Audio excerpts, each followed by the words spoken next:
All right, so I start this with what I call a trigger warning because I'm about to show you a math problem. All right, so if anybody has any math issues, beware. We're going to talk about math for a little bit.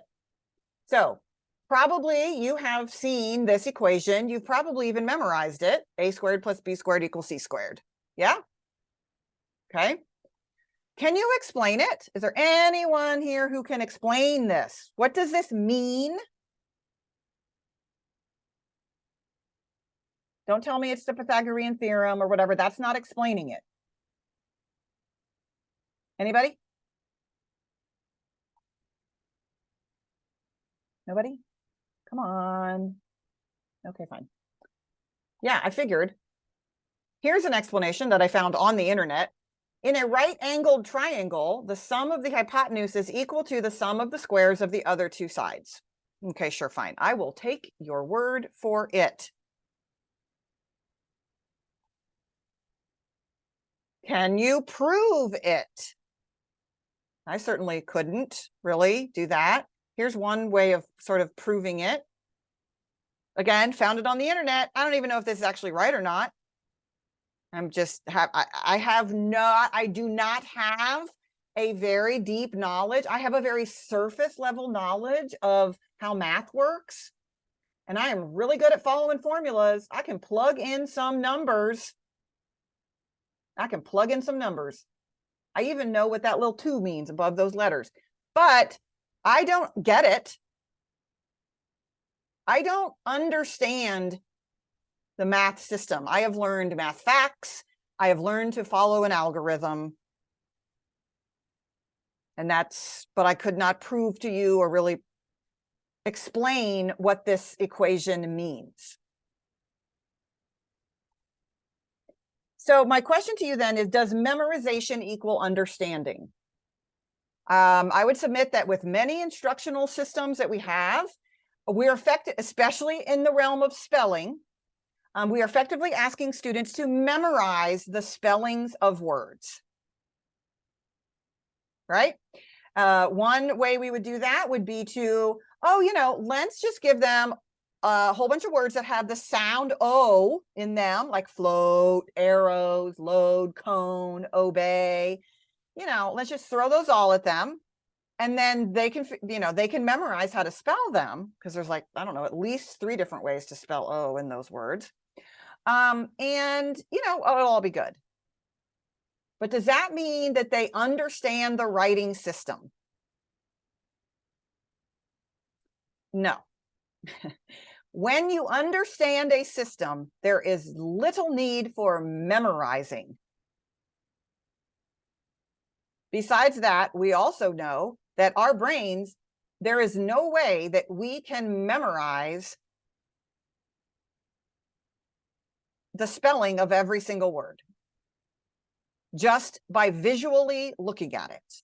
That is not happening for any of us, I guess, unless you have like an eidetic memory, but that's not very common. Okay, so what do good spellers understand? They understand how the writing system works. So when we go to construct a spelling, we follow some very specific procedures. We ask ourselves very specific questions that are relevant. For example, we have to establish meaning and function. We have to know what a word means before we can spell it. We talked about this in the morphology lecture today. We can't spell words and we don't know what they mean, especially in English, because we got lots of homophones. So this is getting at this idea of simple or complex, content or function. What part of speech is it, right? Then we also need to understand how to identify phonemes in the base element. Why do we have to do that? Why is that? Why do we care? Why do we care about these things called phonemes? Because we have a morphophonemic writing system. An awareness of phonemes is essential in our writing system. Then we can assign graphemes to those phonemes. And then we can, what we say, here comes that ASAP again, what Jen just talked about. We adjust for the orthographic patterns and constraints that we have been explicitly taught. Okay, so let's look at this kind of in action. We establish meaning and function by first of all, putting words in context of a sentence. We never just ask a kid to spell a word that would you just say out loud, like spell heal. We never say that. Got to be in context. None of you know how to spell heal. If I just say spell heal, you don't know if it's going to be the correct one. Or packs.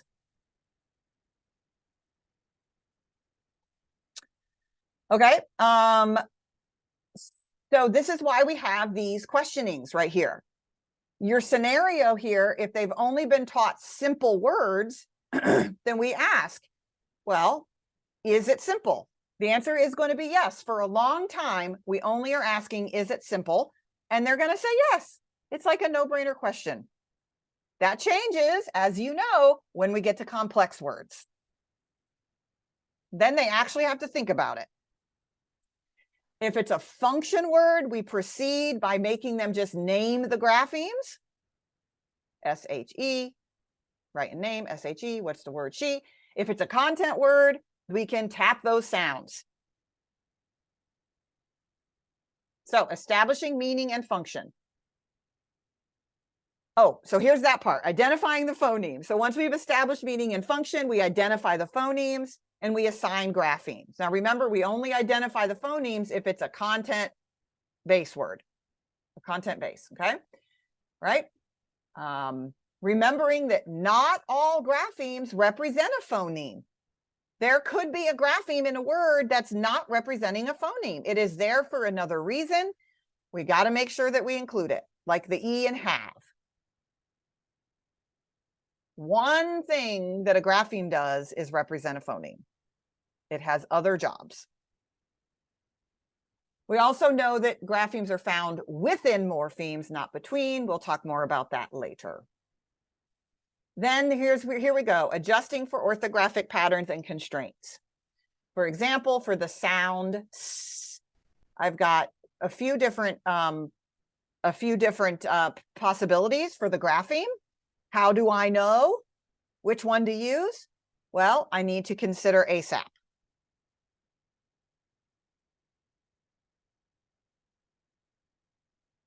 Okay.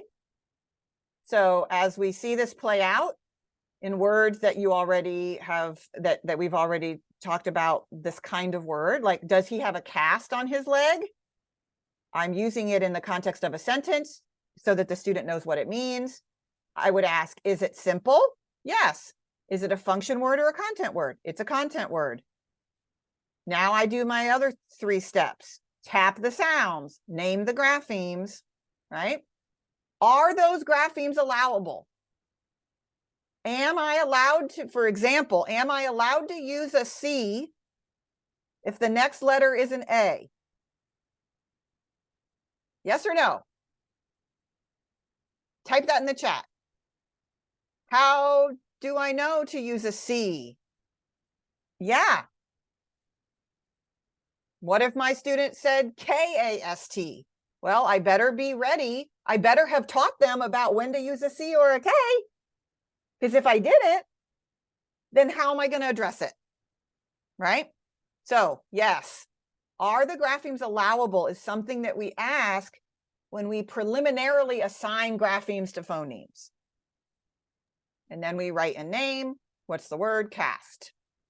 Kara, would you confirm? Because that's something we added this year. Are the graphemes allowable? Because we were having people spell words that had graphemes that had not yet been explicitly taught or that were not spelling defaults. So I've seen some people ask the question to their student. Mm-hmm. Yeah. Yes. So do you want them to ask the question to their student? Or, I mean, is that 100% a necessary step? Because I felt like it was more for them to know, like a checkpoint for the instructor, for the for the instructor. trainee. Sure, So sure. can you just clarify that for Oh, everybody, sure. including Yeah. myself and Yeah, of Kristen? course. Okay. Yeah, of course. So it is a perfectly great question for the student or the teacher. It's not a required question for the student. It is a required question for the teacher, almost more in the sense of when they're planning their lesson, right? Are those graphemes allowable? I can't ask them to spell a word that I haven't explicitly taught. But it's a really great, and not that you would phrase it that way with the student necessarily, but it's a great reminder for them to think, well, wait, am I allowed to use a K for this exact example? Am I allowed to use a K or a C or whatever, especially when there's an error? But it's not a bad idea to ask them, even when they get it right. How did you know Yeah, that's cast, true. right? How did you know cast has a C, Mm-hmm. right? Mm-hmm. I mean, Right. And I know, yeah, mhm. go ahead. I was going to say, I know one of the reasons we really felt like we wanted to bring this in was, for example, if people, let's say the word was pinch, and the child would be spelling it wrong. I think I've said this before, that often when a child was spelling something incorrectly, it was because it hadn't been explicitly taught. So, what would be the problem with teaching pinch potentially at this stage of the game? Let's say you've taught digraph CH, and they've been reading chin, and they've been reading ranch. But why would you not yet teach CH? Why would you not yet have them spell the word pinch? Okay, Andrea, maybe expand. Andrea says it has NCH. So why is that a problem? Right, Laura. Final CH and the spelling implications haven't been taught. You will first teach that TCH is a final spelling for the sound ch in a one-syllable base with a short vowel sound in the final position. There's that whole ASAP again in bringing in 3 out of 4 of the elements. But you haven't taught that CH in the final position will occur when there's a consonant immediately before it. So that's why you couldn't use the word pinch, but you could use the word chin. So that's a question that you are asking yourself. Is it allowable? Have I explicitly taught why and when I will teach that CH in the final position? Well, the answer is no. So you can't expect your student to also do that. And that's again, getting really familiar with the concepts checklist and the spelling defaults and when those are introduced, and the various grapheme responses for the spelling defaults are important, because if there are multiple responses, like CH or TCH in the final position for the sound ch, those have to be explicitly taught. There is a reason and a particular pattern that's occurring. Okay, that's all. Back to you, Kara. Absolutely. And why this should make it very clear why we've set it up that we're teaching the most common things happening first, that we're restricting, we are putting parameters around what we present to students, so that they can understand the system and the things that are happening most frequently under which conditions. Hence, the PG mapping is critical of like, well, what are the spellings for final I, right? Or, and so you see how, Oh, right, Kara, absolutely, you showed that slide that had all those different spellings for O. yep, OUGH in though, OW in row, O consonant E in cone, or some OA in coat. Some of those are not the most common and they're not defaults. How in the world is a kid going to know how to spell the word boat? BOAT. Well, that's not a default, that OA, so that's not a word you're going to have them spell. Okay. You will have them spell note once you've taught O consonant E, because that is a default for hearing O in the medial position of a word. Go ahead. so again, realizing we're being quite restrictive. We're being much more restrictive in terms of what we're asking them to spell than we are to read. We will teach them to read the word boat, but in the context of our lesson, we are not asking them to spell it, because we're being super proactive in not having errors be made and thinking about the most common things that happen. Okay. So I hope that answers your question. It's not a required question. It's an excellent question, though, because it forces you to, it really does force you and the student to explain their thinking, explain their decision as to why they spelled a word the way that they did. Okay, so that's that. You've actually already done a lesson about spelling choice, about grapheme choice, I should say, because you've done the lesson about when to use a C, when to use a K. Now we're coming on to another spelling situation, or some considerations we have to make about the grapheme that we choose to spell a certain sound. Okay, and the way that we're going to do that first is with something called, sometimes it's referred to as the floss rule, FLOSS, or the FLSZ rule, whatever. Here I'm going to explain to you exactly what that means. There is a specific reason why we would use a double S or a double consonant of any kind. And it has to do with a couple of things that thankfully we've already laid the groundwork for in all of the other questioning and instruction that we've done, and that our students should be very familiar with. Some of it has to do with whether the word is a function or a content word. Knowing the how a word is being used in a sentence, it tells us about how it should look, literally what it should look like, what the letters are that we should use to spell it. Okay, and so we see that in our lesson here about double S. We are going to, sorry, I thought I had this pulled up. Let me just go right here. Here we go. So in terms of looking at our concept manual, by the way, here we are. We talked about today quite a bit about the suffix S. There's some final consonant clusters. I don't think I need to teach you about those, though, because you already know about clusters. Here's Y says I, here's suffix S for verbs. And now here we are under double S, which, as you can see, is a grammar and a spelling. It's like in the grammar and spelling sort of category of things that we talk about. So here it is, of course, completely scripted for you. It tells you where to look in the word detective notebook. It tells you about which concept cards you should be referring to. And so the way that we start is to, why do I keep closing things that I need? Super annoying. Okay, here we go.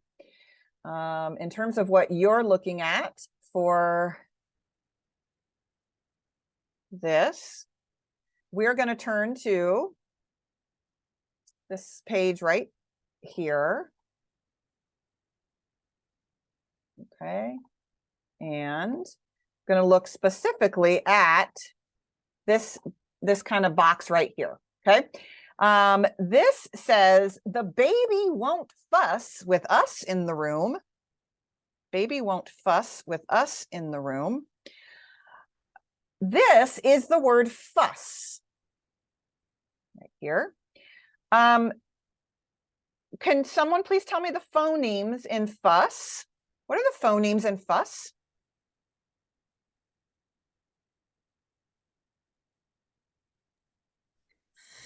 S. Thanks, Shannon. Excellent. How many phonemes was that?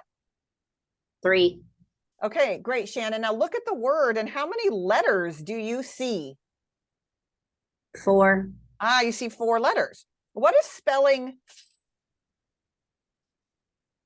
F. What is spelling U. And what about what's spelling s, the final sound? 2 S's. Yeah, we see a double S, we could say. We could say SS, or we could say double S. That is exactly right. Interesting. So now I want to just take a look, hold that thought for a second, and let's look at the word us. How many, what are the phonemes in us? S. How many is that? 2. Okay, and how many letters do you see? 2. And what is spelling U. Same as in fuss, right? What's spelling s in this word? 1 S. Yeah, just an S. Great. So fuss and us both have a short vowel followed by the sound s. But us has 1 S and fuss has 2. So we're going to try to figure out why that is. So we will do that by looking at the building sentences section of our word detective notebook. And we see that we know that content words down here, we have content words. How many letters do they have to have, Shannon? 3 or more. They have to have 3. Yeah, exactly. And we've learned so far a couple parts of speech that are content words. What are those? Nouns and verbs. Yeah, great. So if we think about our sentence, the baby won't fuss. What is that word doing in the sentence? Is that a noun? Is it a verb? Is it something else? Is a verb. Yeah, it's telling us what the baby is doing, which means it has the job of like explaining an action. So it's a verb. Very good. Awesome. Now, fuss also we know has, you told me 4 letters, right? So is that at least 3? Yep. Yep, sure is. So because it literally because it has a double S, we know that it's a content word, and we know that it has a short vowel. So that's the really cool thing about doubled consonants, is that they can tell us a word is a content word and that it has a short vowel. So if we look at us, you told me that only has 2 letters. So when a word only has 2 letters, what do we know about it? It must be what kind of word, function or content? Function. That's right. We know it has to be a function word because content words have to have 3. So we could even go over here and highlight. Right there it is. It's actually a pronoun. One of those pronouns. Okay, and we know that it is a function word, and it's allowed to have less than 3 letters. So the words boss and dress work the same way. We see those here underneath fuss. Okay, but I want you to look at the word last. We have talked about this ending consonant cluster, ST. Why are there not 2 S's in last, do you think? Because there's a T. Yep, we already have another letter. We're already making that word look bigger. Last. We don't need 2 S's. Already have 2 consonants there. Exactly right. Okay. I'll also remind you that with a floss rule word, it's the final position. Boss, dress, fuss, that is happening in the final position. So keep that in mind too. That's an important component of a floss rule word. In last, this is in the medial position. That is in the final position. So there's so many clues there. It's a content word. It's already big enough, but floss happens in final position content words. And we all know, to be ready for that, we all need to remember that kids are going to overgeneralize everything we teach them. So that is the purpose of examples and non-examples, is that we can bet that some of our kids are going to go, oh, LASST, because they're not attuning to exactly what Jen said, which was that there's all the criteria must be met. You can see that we are pretty sticklers with you guys about, don't just tell me that a word is a CVC word. That doesn't tell me anything. I see 1 vowel letter followed by a consonant. That's what makes the vowel sound short. Okay. We got to be real specific about what we mean. And it's explicit, it's not incidental. Okay. So that's how you would handle that explanation of that. We also can see here that we have more things to highlight on our chart up here, because now we know, here it is, that for the sound S, we had already highlighted that an S can say S and that we can spell with S. But now we know that double S also can represent S when we're reading, and we now know to use a double S in the final position. Yeah, so two things. Also with the floss rule, not only is it the final position, it's a one syllable base. With a two syllable base, you're going to spell differently, like bonus and focus and iris. But so a floss rule then, as far as ASAP, it's a syllable important. It's a one syllable base and it's a closed syllable. So two criteria with syllable. Position is important, it's final. And as far as stressed or accent, our one syllable content words are stressed. It does have an accent. But the biggies are one syllable base word, short vowel sound, so the vowel type matters, final position with all floss rule words. Yeah, and then dress, yay. So you're going to pull the dress card. Now You're we going to can show use it the to the dress kiddos in card. this lesson. Then it's going to be added to your keyword. And like Kara just said, now it's a part of that encoding. An S spelling, so far like sun has been initial medial positions, but now you've got SS in that final position. There's other ways to spell S in final position that's added really more in level 2 and advanced. Thanks, Kara. Back to you. Absolutely. And we're circling, right? All this stuff is in here. We circle a double S. It's circled on the card for dress. Why do we circle? Because it's two letters representing one sound. When we're reading, we want our eyes to see those S's together. Yeah. Okay. And so there you go. I don't know if you yourself have ever understood why words are spelled with a double S or not, but now you do.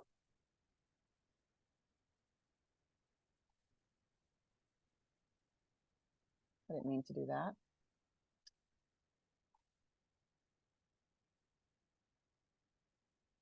There we go. And there we go. So now it's S and final double S for PG mapping. Format that later, try to get it on one page. Okay. Yeah, good, good, good, good, good. Now that you have established that, let me draw your attention to the fact that you have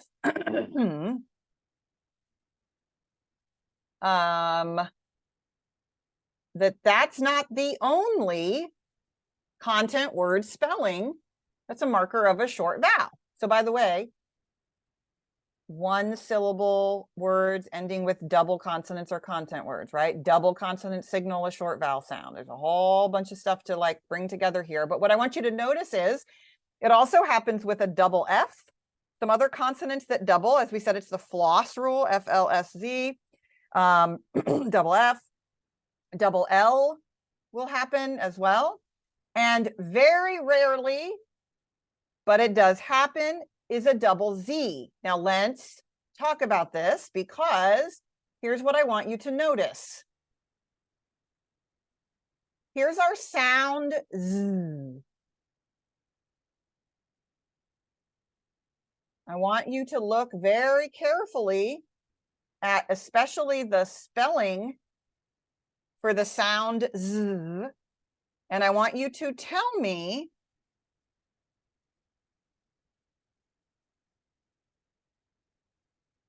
what does it mean for the Z to be over here on the left and then the S to be over here in the final?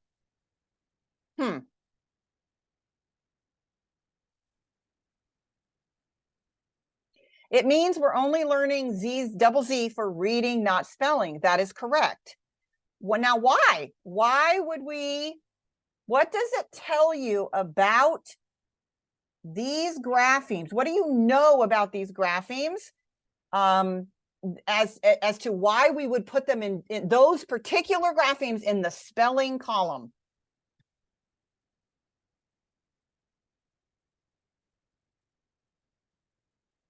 Yes, Laura, most commonly used. That's exactly right. Most frequently occurring things. Literally, there's like 4 words with a final double Z in English. There are many more words in English that end with a final S that spells Z, which we've actually already highlighted this because we highlighted it when we had the word has, as. We actually learned this already. So you can see there's nothing new to be added here for spelling when we teach double Z. It's only going to be added for reading. If I could also interject. So we know has, is, was, etc. And that is, S is spelled in the final position in those situations. However, think of the sound Z when it's the final sound in a lot of our vowel consonant E words. Hose, rise. So that occurs a lot, and it's primarily the S that's making that sound is for Z. So it's not always going to be the last letter, but it will be the final phoneme. Z. There may be a silent E or an E after it or some other situation like that. And that will come in when we teach you about final silent E. Syllable type. Or vowel consonant E, syllable type. Okay?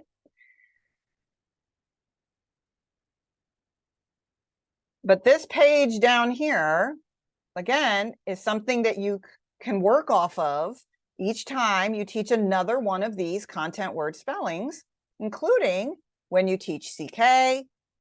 There's the TCH that Jen talked about, the ch sound. When she just talked about this, how do we spell ch?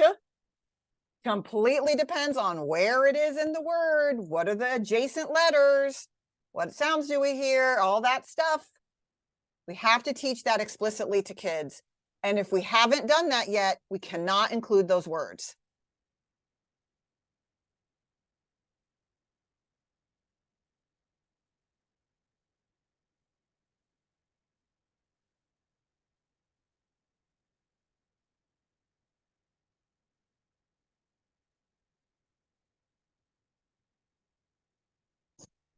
Okay? Spelling. Spelling, spelling, spelling.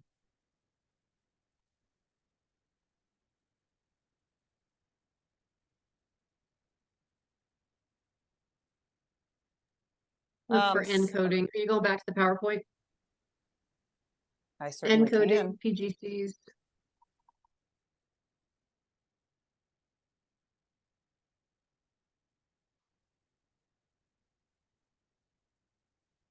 I don't know really where we left off here. I think I was just, oh, there we go. I left this slide. 97. Yeah. There we go. I left this slide to teach you guys that. I just modeled that lesson. So again, back to our, process of spelling. I saw green moss on the rocks. Is that simple or complex? Simple. Is it a function or a content word? Content. Okay, what does that mean? The answers to those questions determine how I'm going to proceed. So I can tap the sounds. Os. Name the graphemes. Oh, what if the student says MOS? Because guys, this is where the problem is going to happen. Again, kids don't have problems reading floss words. What do they not do well? They don't spell them correctly. Because there's this thing that's happening with the graphemes that isn't represented in a phoneme. There's always this extra layer of thinking when we're talking about spelling. So are those graphemes allowable? Well, no, we don't use an S after a short vowel sound in a one syllable content word? We use a double S. Aha, so now M-O-double-S, write in name, M-O-double-S, what's the word? Moss. Here we go. There, we just talked about for PG mapping. For spelling over there, if the sound is S, what is the answer going to be? S, final double S. The slashes mean final, and they announce it by saying final. You're also going to teach about CK. This is a very productive thing to teach. It's another one of these same checkpoints as for the double S, double F, double L, okay? But a really good way to practice this in terms of VAKT. Remember how when we learned about when to use a C, when to use a K? Well, now we need to also incorporate that line of thinking with now and yet another spelling for K when we teach CK. So I might ask my student about this word right here. It's supposed to be sick. What grapheme belongs there? Because now that I've taught CK, I've got to think. I've really got to think. K, C, or CK. Oh, it's a CK. How did you know that? You see, this VAKT application is a way to talk about these things. Now, I could even harken back to, don't forget about that you also have C, right? So if this is cast, what should that be? Oh, that should be a C. Oh, you mean not a CK? Why is it not a CK? Well, CK is only final, first of all. Okay, this should be KISS. What grapheme goes there? Okay, this should be DEC. What grapheme goes there? CK. You're helping the child hone their thinking. So Kara, part of the reason we put this in here is because it is another situation where it's a short vowel protector, which a floss rule word is a short vowel protector. Having two consonants after a short vowel protects that short vowel sound before another vowel comes, like ing or ed or er. So CK, along with TCH and DGE, are also short vowel protectors. Now you have a concept card. I don't have mine right over here. You have a concept card, though, that you'll share. And I'm sure this was in the Oh, yeah. concept manual. Do you have it there, Kara? Yep, I do. You are reminding them of short vowel protectors. And what is that card called? It is, hang on a minute. I don't remember It's its in name. the actual. But this is it's so great to pull these cards that Kara has made Oh, for goodness to help sakes. your student to. Here we go. Here, I'll make, hang on. It is this one, right Vowel sound. here it is. There it is. Final. Yeah, so content word spelling. So see, you've got the floss, and then there's it showing CK. And I was just using this with a kiddo the other day, and I'd done a post-it note, and I'd had the floss cross top because we taught that, and then we were explicitly focusing on the CK. So I uncovered the CK. I just cut up little post-it tabs so they could see that it also is a part of this same basic spelling pattern. One syllable base, short vowel sound, final. That's when we spell CK. Yeah, so pull those and just cover up the stuff you haven't taught yet. Just cut up your post-it note, cover it, and then uncover it, reveal it as it's introduced.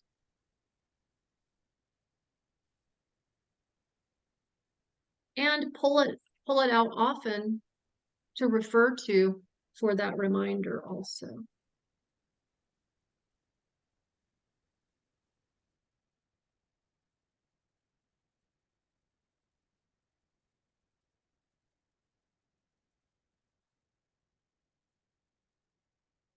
Yep, you need to make sure that you understand what it is that you are teaching before you teach it. Now, the process of teaching it is very instructive in terms of, you know, I don't know what kind of error. I can help you try to think about what errors your student might make, but it's your job to become the diagnostician, essentially, like on the spot, the scientist that thinks, why would the student answer that like that? And you should always be thinking about something that you've done. And I'm pointing to myself just as much as anybody else, that what have I done or said or not done or said that led them to that mistake? And how should I fix it? Help them fix it, right? You've got to understand yourself what this whole system of the language, how it works. That's why I encourage you to do those guided discoveries in particular before you present them to a student, because we can tell if you're just reading from a script and it's fine if you have to look at the script, but you should have practiced it. There should be a flow to it and be ready for the student to answer, perhaps not the way that we say they should answer. Concepts manual has the correct answers. Doesn't mean your student's going to say that.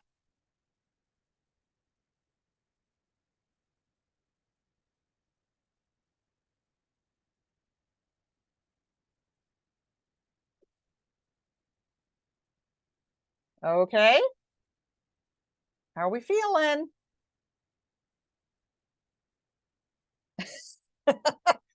I'm getting the eyebrows from Shannon, so that I don't know what that means.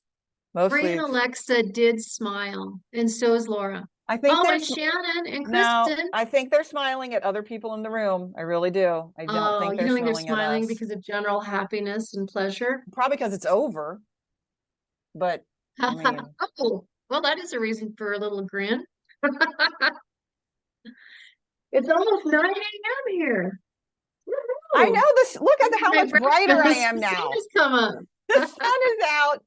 My window, it has been open this whole time, but now the sun is coming in. Well, we didn't get to wonder words, but you know what? That's okay. Oh yeah, we didn't. That's probably because I interjected so doggone much. Sorry. No, it's not. Let's see. Darn.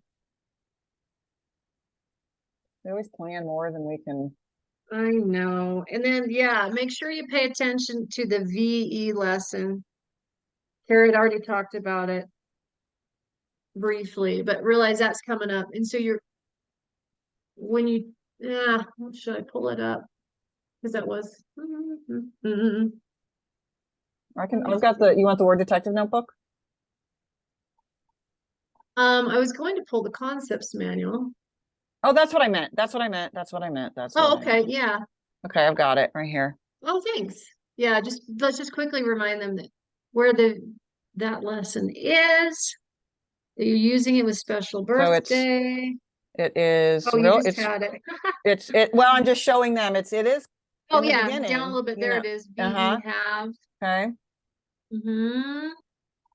There's that final S equals Z, like has. Mm-hmm. It has.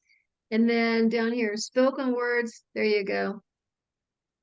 What's the E doing there in the word have? Spoken words can end with a VE because in the final position, when we hear when we hear of a base, it's spelled VE because we don't end English words in V.